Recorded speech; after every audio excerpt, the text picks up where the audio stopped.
ची रणधुमाळी सुरू झाली की ज्याप्रमाणे महान व्यक्तिमत्वांच्या पुतळ्याचा मुद्दा चर्चेत येतो तसाच तो तेलंगणा आणि आंध्र प्रदेशच्या निवडणुकांमध्ये सुद्धा दिसून येतोय।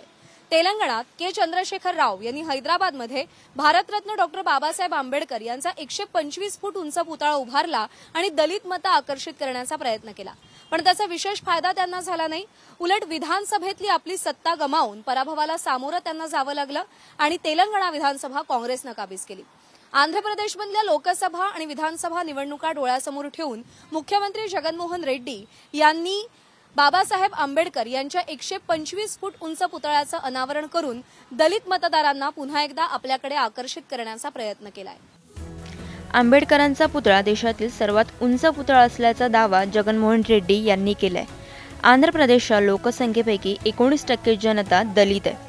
2019च्या विधानसभा निवडणुकांमध्ये जगनमोहन रेड्डी यांना 151 जागा मिळवून देण्यात दलित मतांचा मोठा वाटा होता। एकीकडे जगनमोहन रेड्डी यांच्याकडे दलितांच्या हक्कासाठी लढणारा चेहरा म्हणून बघितलं जाते, तर दुसरीकडे चंद्राबाबू नायडू दलितांचा वापर फक्त मतांसाठी करतात असा त्यांच्यावर आरोप होतोय।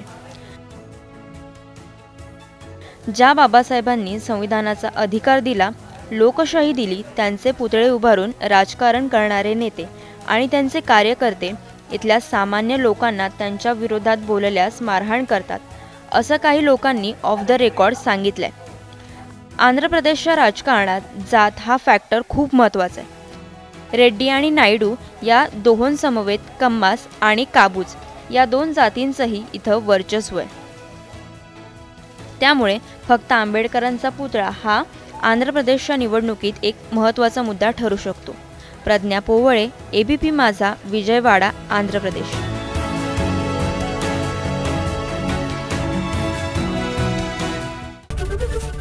एबीपी माझा, उघडा डोळे बघा नीट।